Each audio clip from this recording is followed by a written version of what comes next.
এদিকে ডাকসু নির্বাচনের প্রচারণা ঘিরে জমজমাট ঢাকা বিশ্ববিদ্যালয় ক্যাম্পাস। সকাল থেকে প্রচার কার্যক্রম চালাচ্ছেন প্রার্থীরা। শিক্ষার্থীদের কাছে সশরীরে ভোট চাইছেন তারা। এ বিষয়ে আরো বিস্তারিত জানাতে যোগ দিয়েছেন সহকর্মী নূরে আলম। নূরে আলম, ডাকসু নির্বাচনের প্রচারণা বেশ আগে থেকেই জমে উঠেছে। আজ তো আপনি সেখানে গেছেন, কি ধরনের পরিস্থিতি দেখছেন এবং সব প্রার্থীরা কি ধরনের বক্তব্য দিচ্ছেন, ভোটাররা কি বলছেন?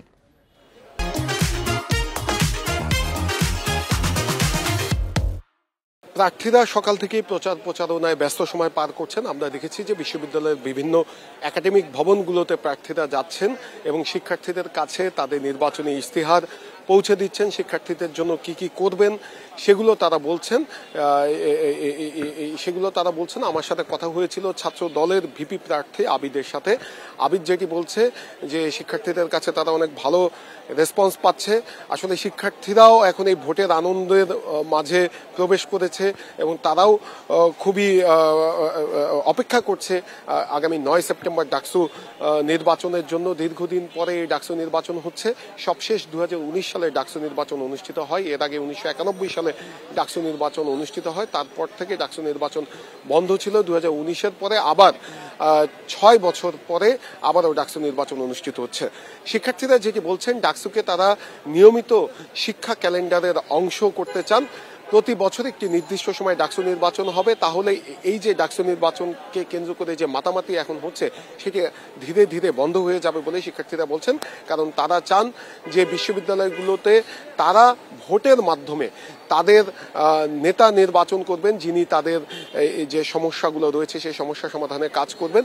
ঢাকা বিশ্ববিদ্যালয়ে নানা সমস্যায় জর্জরিত। এখানে ক্লাসরুম সংকট রয়েছে, গ্রন্থাগারের সংকট রয়েছে, হলে আবাসন সংকট রয়েছে। এই সংকটগুলো দূর করার জন্য যে প্রার্থী কাজ করতে পারবে বলে মনে করবেন তা সাধারণ শিক্ষার্থীরা, তাকেই তারা নির্বাচিত করবেন। এবার ডাকসু নির্বাচনের ইতিহাসে সবচেয়ে বেশি সংখ্যক প্রার্থী নির্বাচনে প্রতিদ্বন্দ্বিতা করছেন। আমরা বিভিন্ন প্যানেলে, এটি একটি ভালো খবর যে সবচেয়ে বেশি প্রার্থী প্রতিদ্বন্দ্বিতা করছেন। নূর আলম, একটি বিষয় জানাবেন যে আমরা একেবারে প্রথম থেকেই জানতে যেটি পারছি যে প্রার্থীরা বলছেন যে লেভেল প্লেইং ফিল্ড নেই। আসলে কি ধরনের প্রতিবন্ধকতার সম্মুখীন হচ্ছেন তারা, যার ফলে বারবার এই কথাটি উঠে আসছে?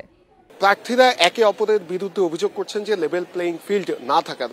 সব প্রার্থী অভিযোগ করছেন। ছাত্র দলের প্রার্থীরা অভিযোগ করছেন যে লেভেল প্লেইং ফিল্ড নেই। ছাত্র শিবিরের প্রার্থীরাও অভিযোগ করছেন লেভেল প্লেইং ফিল্ড নেই। গণতান্ত্রিক ছাত্র সংসদের যারা প্রার্থী রয়েছেন তারাও বলছেন যে লেভেল প্লেইং ফিল্ড নেই। অন্যান্য প্রার্থীরাও বলছেন লেভেল প্লেইং ফিল্ড নেই। স্বতন্ত্র প্রার্থীরাও বলছেন যে নির্বাচনে প্রশাসন শুধুমাত্র রাজনৈতিক যে প্যানেলগুলো রয়েছে সেগুলোকেই গুরুত্ব দিচ্ছেন,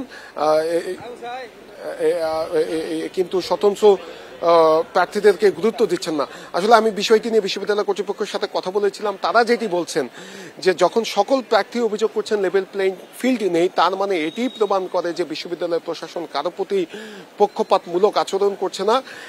কারো বিরুদ্ধে আচরণ বিধি লঙ্ঘনের যখনই অভিযোগ আসছে তখনই ব্যবস্থা নেওয়া হচ্ছে।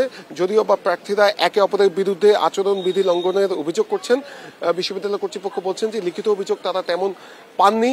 যখনই তারা অভিযোগ পাচ্ছেন তখনই ব্যবস্থা নিচ্ছেন। আর ডাকসু নির্বাচনকে সুষ্ঠু করার জন্য যা যা উদ্যোগ নেওয়া দরকার সব ধরনের পদক্ষেপই বিশ্ববিদ্যালয় কর্তৃপক্ষ নিচ্ছেন বলে আমাদেরকে জানিয়েছেন। ঢাকা বিশ্ববিদ্যালয় থেকে জানাচ্ছিলেন সহকর্মী নূরে আলম।